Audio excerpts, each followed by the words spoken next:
Okay, perfect. Okay, awesome. So thanks so much for joining us for the first session of Digitalize Africa. The whole idea You're started welcome. from me doing trainings in several countries in Africa and Yes. actually never really having local data available. And most of the information I used came from the US or from the UK. And it wasn't just frustrating for me, but also for the people that I trained. And it's not like we don't have any information available in Africa or we don't have anybody doing it, but there's just no platform and it's really hard for people to access the knowledge. So with Digitalize Africa, I want to give people a platform to access that knowledge and easier educate themselves, Sure. but also better plan campaigns, ads, and whatever social media or digital marketing they're doing. So welcome, Michael. You Thank you. are a digital media strategist at AIM Group, and I would like to tell us Yes. shortly how you got into digital marketing. It's been a journey, and I got into digital marketing, I can say by default, in that I was doing something else and I got tired. I decided to try something new. I didn't do anything related to digital or marketing in college. In fact, I did courses in chemistry, courses in biology, courses here and there in information technology. So I guess that gave me a background to conceptualize IT facts and data at the same time. So I was looking for something to do, a new job. Then I stumbled on ourdesk.com, which is a freelance site for working, where I was able to actually, initially it was quite difficult, but later on I was able to get a few jobs on odex.com as a freelancer, doing search engine optimization, doing analytics, all at the same time working and learning. The most fortunate part is I was able to work for two very nice clients who were willing to train me at the same time. So there was one project I worked as a volunteer just for the sake of learning. The client asked me if I was willing to learn and not earn anything in the process, but if I was successful in the learning process and understanding how the process works, then he will give me an offer. I accepted, worked for a month, about a month and a half for free, learning SEO, learning Google Analytics with him. He had an agency, so he was outsourcing the job, but also a very nice guy teaching us, the team, how stuff works. So that's how I started developing interest in digital marketing. So I went on like that, developing interest, learning by myself, at the same time doing freelancing here and there before I cut out a niche. Because initially, when you're a freelancer, you tend to be a jack of all trades. You do search engine optimization, you do web design, you do a little development work, design and development work here and there. You do a little of analytics and measurement protocols here and there. So I decided, no, this I'm not gonna know anything because I know so little about so much. So decided to specialize, and I decided digital marketing was my thing. A little bit of SEO and Google Analytics or web analytics. I stuck to that, and yeah, that's how I got into digital marketing. Perfect. I think you made a really valid point here that not everybody needs to study marketing to actually go into marketing, but you can study whatever Yes, and then still change it a year, 2, 5, 10 years later. So for everybody out there, sure. digital marketing is not something you need to do for years to get it right, but you can actually teach this yourself, and that's the beauty about it. What fascinates you Mm. about digital marketing? Uh, what fascinates me most is the ever-changing field in digital marketing. What was relevant today, or what is relevant today, might not be relevant tomorrow. You have to learn each day. For example, when you look at initially when you used to do SEO, search engine optimization, you find that without announcement, Google, Matt Katz, all those who know SEO know Matt Katz pretty well, because he'll announce this algorithm update today, Panda. You are having a site on position 1 on search engine ranking on SAPs, then all of a sudden you're at 0. Penguin comes, the updates comes and goes. So it's a dynamic field. So what fascinates me most is the dynamism involved in digital marketing. New products and new products coming out each day, new models, new stuff each day. So it's not like I'll be doing the same thing every day. Sometimes, and the ability to learn new stuff each day. I'm learning things, I guess, each and every new day. Oh, this is possible. I guess that fascinates me the most. Absolutely. So in this environment where actually things change a lot, and this is also one thing that keeps me passionate about the area, how do you educate yourself? Like, how do you keep yourself updated? When you're a digital marketer, you have now to, read a lot. Across the way on your reading, you'll find some blogs that you will like depending on what you do. Google must be your friend, considering that you have the Google analytics trainings on Analytics Academy. So if you are passionate about analytics, your first place to learn, it's actually on Google Academy. And there are also some other online trainings out there. SEO Moz offers trainings on internet marketing. So I'll say learning digital marketing, you have to be passionate about it and you learn it by yourself. There is no school, at least in East Africa, that exclusively offers a course in digital marketing. And if it were, I believe what they will teach for 4 years, by the time you're out of college, it's no longer relevant. So you have to always stay up to date with what's happening within the digital arena and learn.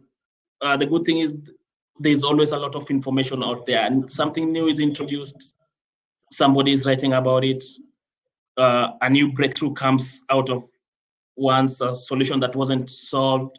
So the learning bit is also quite vital, in that you have to teach yourself, allow yourself to be open-minded, learn anywhere you can find data, or anywhere you can find the right information, online mostly. Yeah.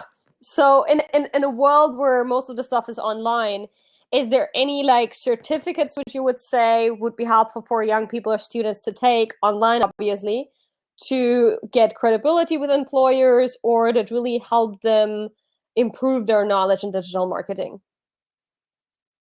Sure. For those who want to do digital marketing, I'd say that, as I initially mentioned, Google should be your number one friend, because at Google, they have the Google Analytics Academy, all the trainings from the initial or from the basics of Google Analytics to the more advanced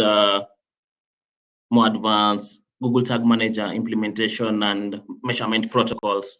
There's training on that, very exclusive, and they give you a certification at the end.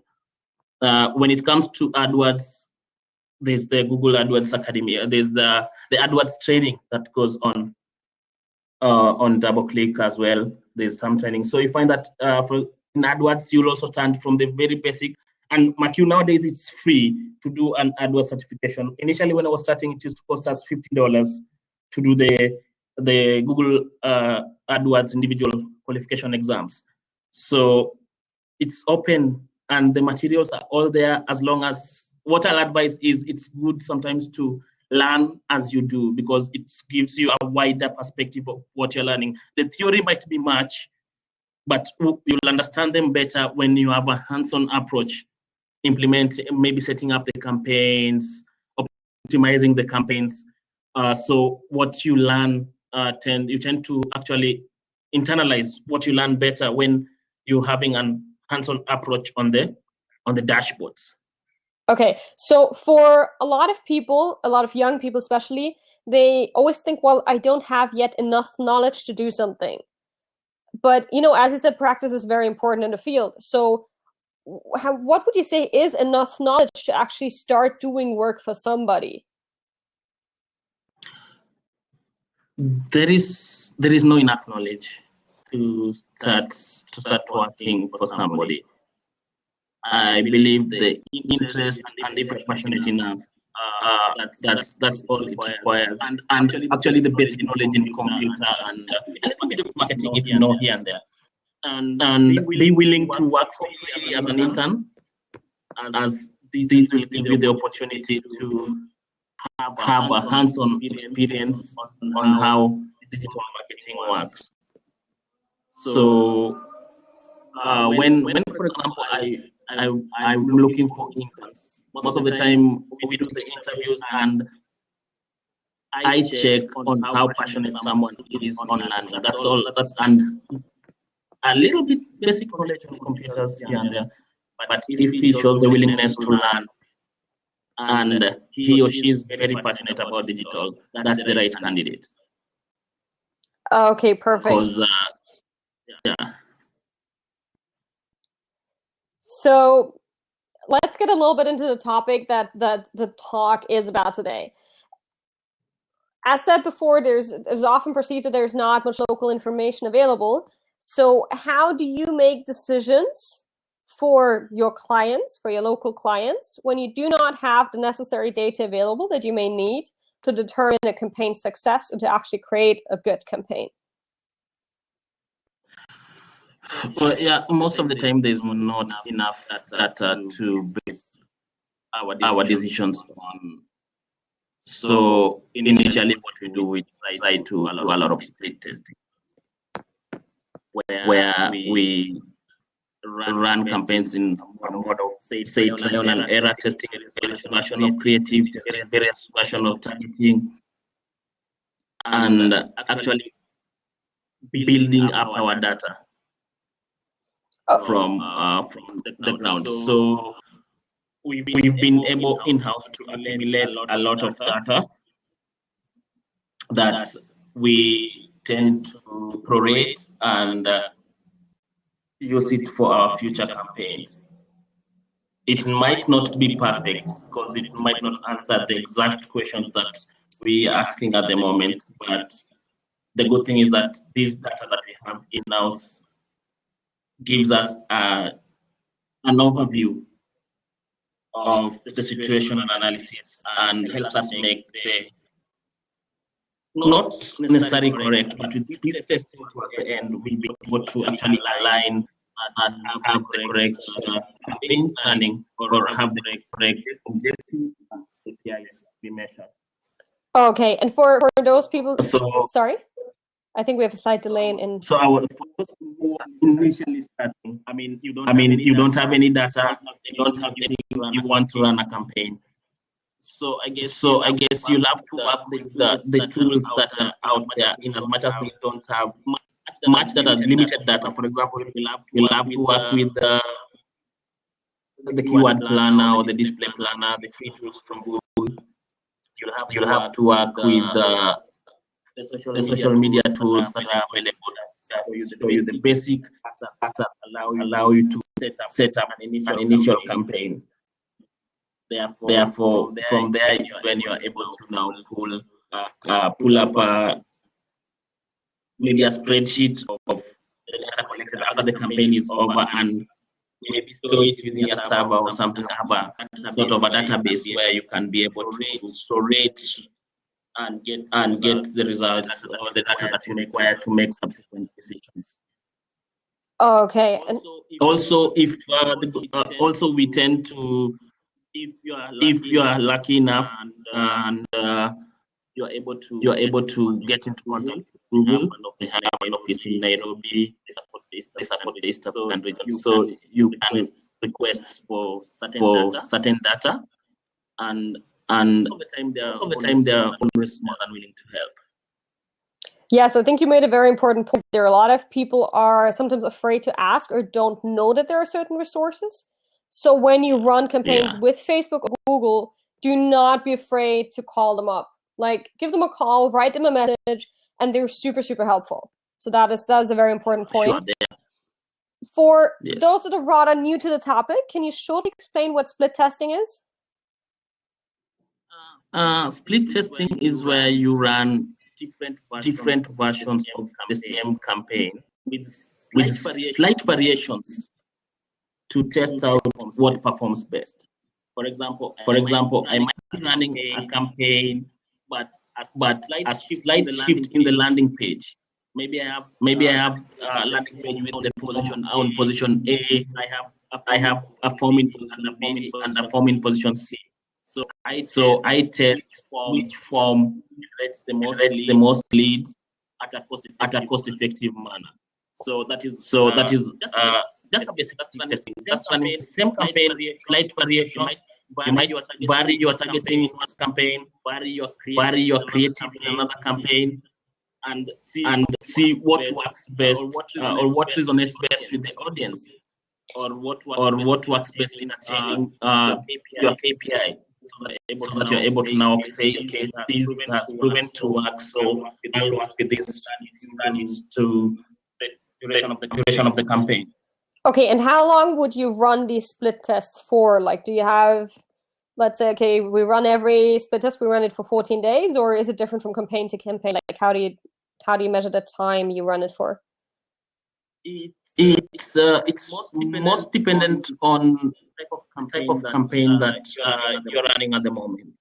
The good thing is, for example, if you're running split testing on Facebook, it's much easier because Facebook gives close to near real-time data. Mm-hmm. Therefore, you can run a campaign for one day and split test campaign for one day on Facebook, and you're able to get enough data to know what works and what doesn't work. On Google, maybe a few days to get the right amount of data here and there. And if, for example, you have enough money, you can even do a brand lift survey on Google, which is sort of a split test. It's a more advanced sort of a split test for video campaigns, where you're able to know, as it starts, you're able to collect enough data and know what works and what doesn't work. Okay, perfect. Yes. And so let's get a little bit into the topic that actually made me find you, or through which I found you, which is programmatic buying.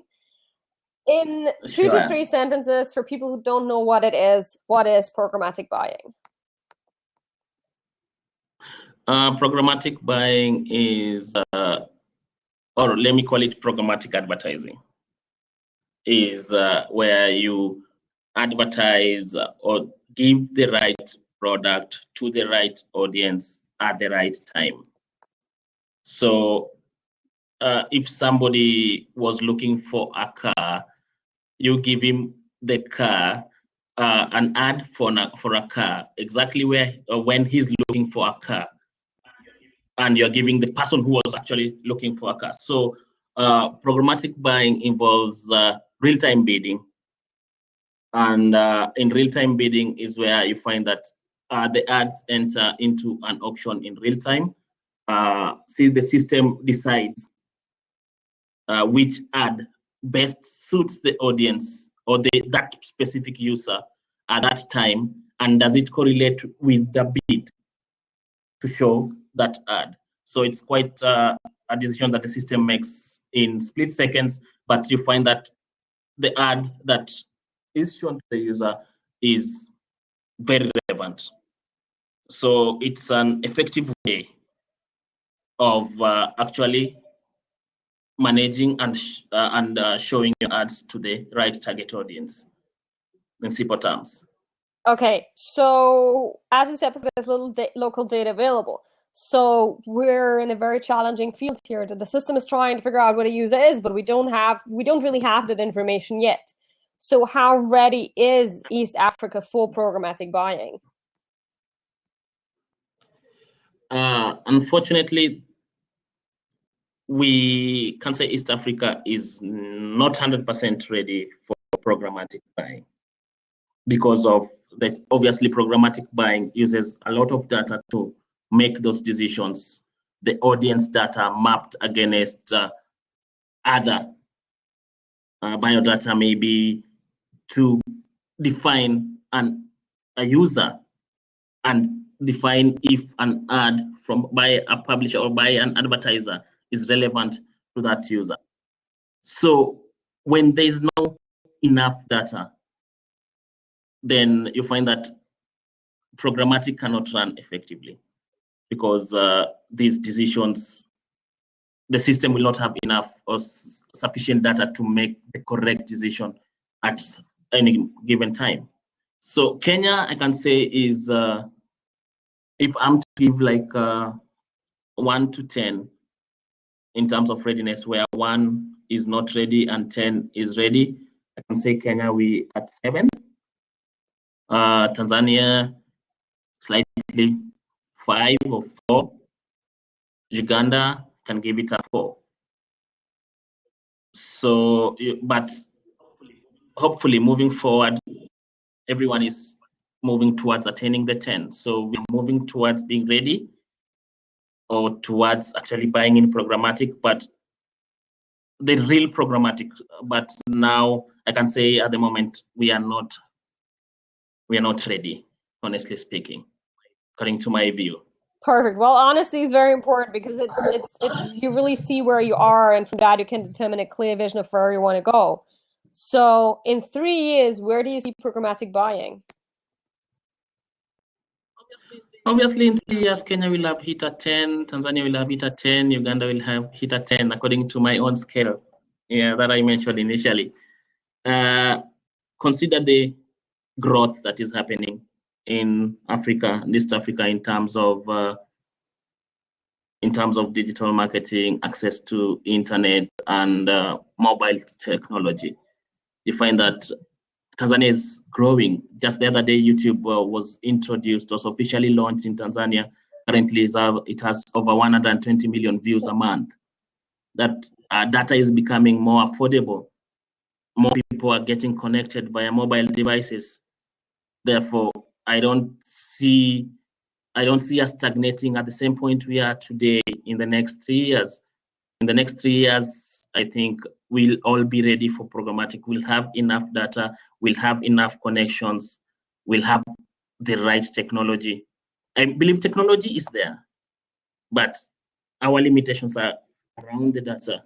So, and we are also growing so fast in terms of technology.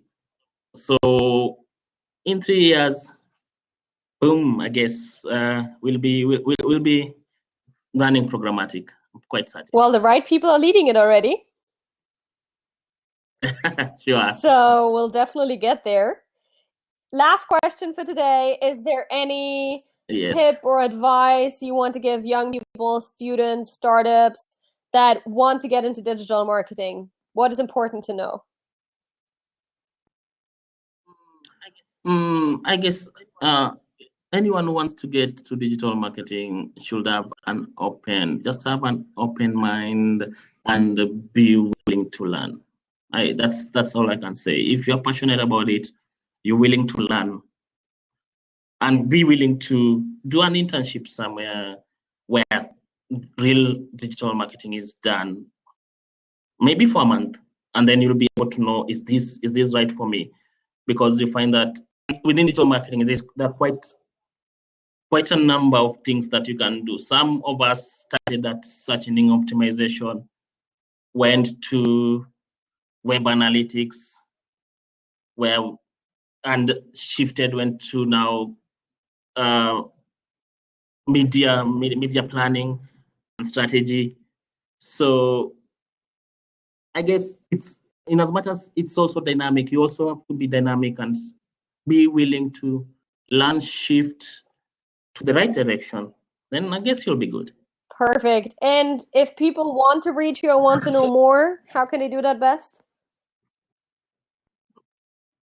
You can drop me. I'm pretty busy during the day, so If you want to reach me, the best thing is drop me a direct message on LinkedIn, Michael Modi.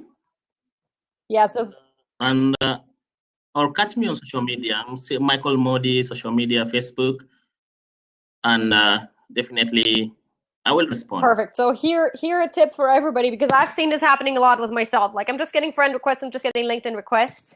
People, we're busy. We're not going to answer to you if we just get a request from somebody we don't know. So if you want to get in touch with us, we welcome it. But please add a message. Why do you want to get in touch with us? What do you like about a person? What connects you? So if you want to get in touch, Sure. Michael, I guess you're more than happy to talk with the people. But to the people, be straightforward, say why, and notice you're talking to somebody who's very, very busy because they're making a lot of impact in the world.